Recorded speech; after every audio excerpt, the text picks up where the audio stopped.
안녕하세요.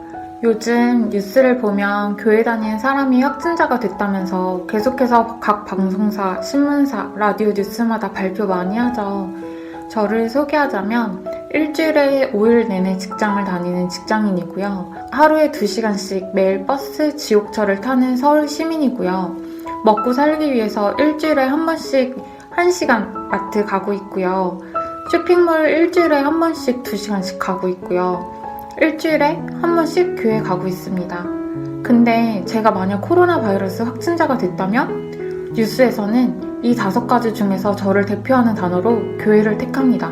내가 50시간, 10시간 머무르는 것보다 딸랑 50분 있는 교회가 저를 대표하는 단어가 되면서 뉴스에는 이렇게 뜨겠죠. 교회 다니는 30대 여자 양성 판정. 확진자는 교회만 다니나요? 교회에만 계속 머무르나요? 수많은 나를 대표하는 직업, 이동 경로, 지역, 모임이 있지만 그 중에 교회만을 콕 집어 타깃으로 삼습니다. 그래서 요즘 교회 다니는 게 너무 어렵다고 말해야 할까요? 힘들다고 말하는 게 맞는 걸까요?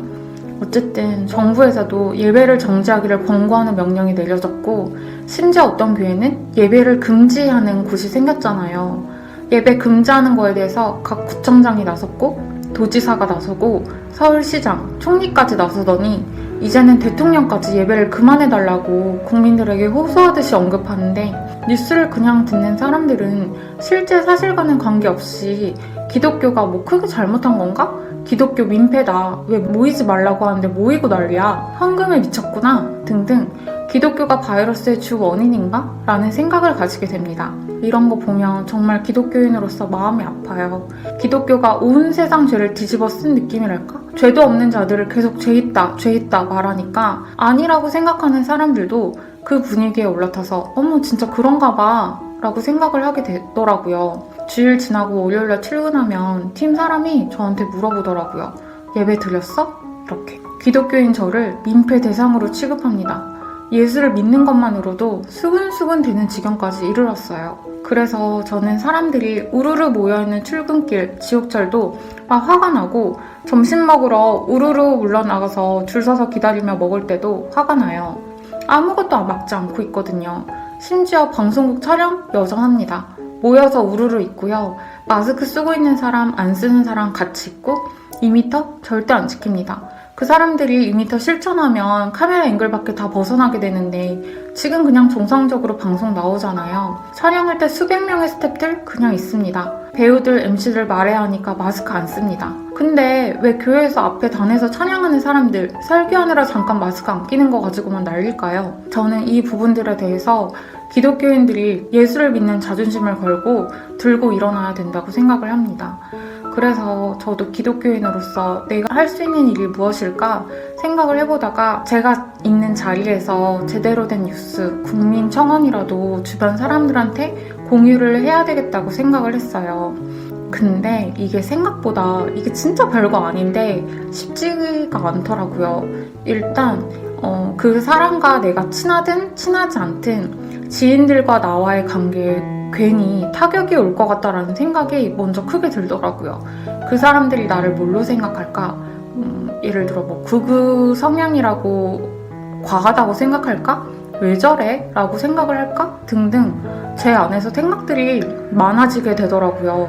근데 또 한편으로는 제 안에서 교회를 지켜야 되는데 라는 생각도 들더라고요. 그래서 되게 그 간단한 카톡 뉴스 공유하고 전달하는 게 손가락 클릭 한 번이면 되는데 제 이미지가 깎인다는 생각이 들어서 굉장히 고민스럽고 막상 하려니까 이게 좀 어렵더라고요. 근데 그러고 있었는데 저희 교회 전도사님이 이번에 중국 대사관 앞에서 반중해야 한다. 시진핑 오지마. 개헌 반대라는 피켓을 들고 1인 시위를 하셨대요. 근데 그랬더니 그 앞에 경찰관 한 명이 와서 이 시위에 관심을 가지길래 경찰관한테 문재인의 친중 정책에 대해서 설명을 하고 그분한테 그랬대요.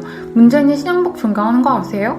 문재인이 김원봉을 독립전사로 세운 거 아세요? 라고 설명을 하셨는데 근데 그 안 들을 것 같은 경찰관이 메모장을 꺼내서 받아 적으면서 이런 말을 하셨대요. 가서 꼭 찾아보고 좀 공부 좀 해보겠다고, 알아보겠다고. 저는 그 얘기를 듣고 좀 놀랐어요. 왜냐면은 저는 이때까지 어차피 내가 말해봤자 무슨 힘이 되겠어. 어차피 말해도 안 듣겠지라는 생각을 하고 사실 아무것도 안 했거든요. 그래서 이런 저를 좀 돌아보면서 내가 이거를 회개해야 되겠다는 생각이 들었어요.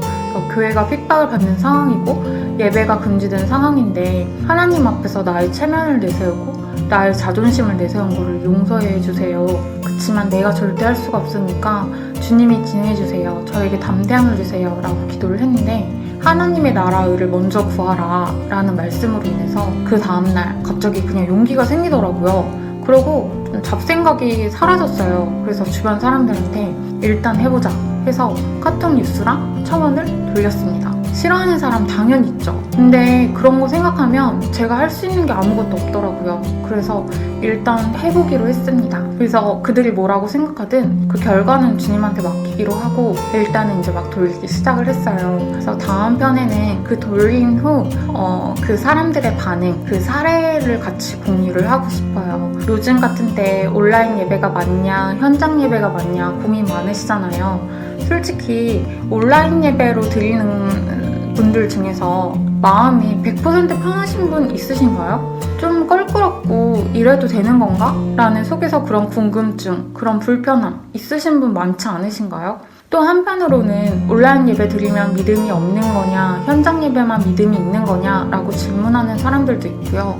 왜 종교와 정치를 분리시키지 않냐, 왜 종교가 정치에 개입하냐 라는 질문들도 있고, 기독교인으로서 중도를 지키고 싶은데 그럼 안 되는 거냐, 또는 선거철 다가오니까 기독교인이 이용해서 표 얻으려는 거에 속지 말라라는 반응들 등등 다양한 사례를 공유해서 우리가 서로 분별하면서 같이 믿음 있는 길로 하나님이 원하시는 하나님의 말씀이 있는 길로 갔으면 좋겠습니다.